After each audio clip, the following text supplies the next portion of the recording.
છોટાઉદેપુર જિલ્લામાં અંબાલા ગામમાં ગામનો દેવ કુવાડો હોવાના કારણે આ ગામમાં કોઈ વરરાજા આ ગામમાં લગ્ન કરવા આવી શકતો નથી કે જઈ શકતો નથી। ત્યારે અહીંયાના જે ગામના જે પૂંજાળા છે તેઓની સાથે વાત કરશું, શું છે આ ગામનો ઇતિહાસ અને અહીંયાના જે દેવ છે તેઓનો શું ઇતિહાસ છે। આપણે અહીંયાના જે પૂંજાળા છે તેની સાથે વાત કરીશું। કાકા, અહીંયા જે ગામમાં જાન આવી નથી શકતી કે જઈ નથી શકતી, શું છે ઇતિહાસ? અમારા ગામની અંદર देव है, कुंवारो है, भरमा कुंवर छे। वरराजा अमरा गामना बीजे गाम जता नहीं, बीजे गामना अमरा गाम में आता नहीं। जो वरराजा की बेन होय एने वरराजा बनाने माथे बोछली ने चोखा नाखीने लई जई सके छे, ए वरराजा गणाय छे। ने वरराजा अमरा गामनी अंदर आवे तो एमना विस्तार में कोई खोड़ खामी थाय छे, एटला माटे अमरा भरमा कुंवर छे। भरमा कुंवरे बधारे देव पणाया पण पोते जाते कुंवारे रही गया, एना माटे अमरा भरमा कुंवर के पीढ़ी थी पीढ़ी अमरा बाप दादा वर्षोथी वर्षा करता एमनी सेवा बधी अमे करीए छीए। आज संस्कृति संस्कृति केटला वर्षथी चालती आवे छे? तो बहुत जूना जमानाथी पीढ़ी अमरा बाप दादा ने तो त्यारे केटली पीढ़ी थई गई त्यारथी करता आवे ने करता जीए छे। तो आ जे कन्या जे वरराजानी नानी बेन जे परણવા આવે છે એનો શું ઇતિહાસ છે?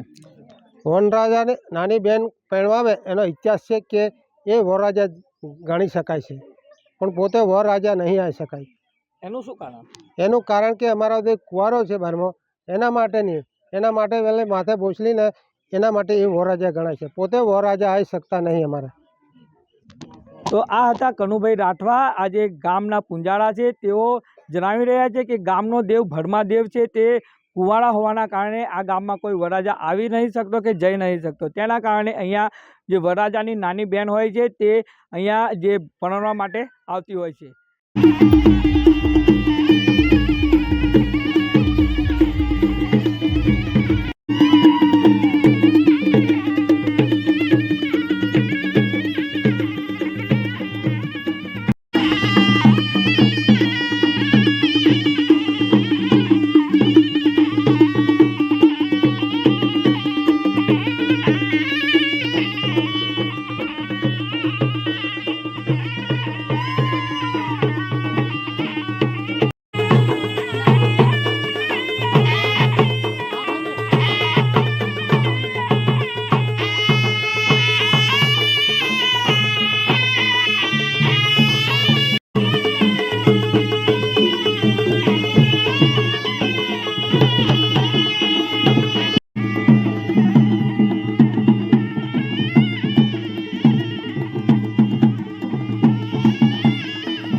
આ ગામનો શું ઇતિહાસ છે અને શેના કારણે આજે અનોખા લગ્ન થાય છે તે આપણે અહીંયાના જે યુવા છે તેઓની સાથે વાત કરીશું. સુરસિંગભાઈ જે યુવાન છે તેઓની સાથે વાત કરીશું. સુરસિંગભાઈ, અહીંયા જે ગામનો શું રિવાજ છે અને કેમ અહીંયા નણંદ અને ભાભીના લગ્ન થાય છે, શું છે હકીકત? અમારા અંબાલા ગામમાં અમારા કુળદેવ જે ભરમાદેવ છે તે કુંવારા હોવાથી અમારા ગામમાં એ લગ્ન વિધિ જે છે એ વરરાજાની બહેન અને જે કન્યા છે એની સાથે થતા હોય છે. અમારા ગામમાંથી જ્યારે બીજા ગામમાં પરણવા જવું હોય તો અમારે વરરાજા જઈ શકતા નથી અને વરરાજાની જગ્યાએ એમની બહેનને વરરાજા તરીકે અમારે લઈ જવું પડતું હોય છે. અને અમારા ગામમાં જ્યારે વરરાજાને પરણવા આવવું હોય તો એ પણ આવી શકે નહીં અને વરરાજાની બહેનને વરરાજા ભણાવીને અમારા ગામમાં એમને પરણવા માટે આવવું પડતું હોય છે. અને આ પરંપરા અમારે પૂર્વજોથી ચાલતી આવે છે અને એ ક્યાર સુધી પાછલે સમયમાં ચાલતી હતી અમને ખબર નહીં, પણ વર્ષોથી ચાલતી આવે છે, અમે ચલાવીએ છીએ.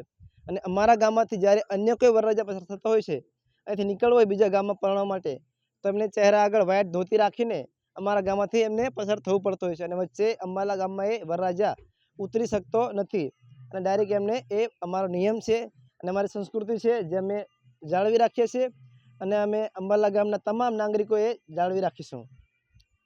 હતા ગામના યુવાન તેઓ જણાવી રહ્યા છે કે આ ગામનો જે દેવ છે ભરમાદેવ, તેઓ કુંવારા હોવાના કારણે અહીંયા જે ગામમાં કોઈ પણ વરરાજા આવી નહીં શકતો કે જઈ નહીં શકતો, તેના કારણે આજે ગામમાં અનોખા લગ્ન થતા હોય છે, જેમાં નણંદ અને ભાભી બંને ફેરા ફરતા હોય છે. તેના કારણે આ જે સંસ્કૃતિ છે આ સંસ્કૃતિ વર્ષોથી અહીંયા જોવા મળી રહી છે. ડિસિઝન ગુજરાત સાથે નયનેશ તડવી, છોટાઉદેપુર. ડિસિઝન ન્યૂઝના બીજા વિડીયો જોવા માટે ચેનલ સબસ્ક્રાઇબ કરો અને બેલ આઇકન બટન પર જઈ ક્લિક કરો.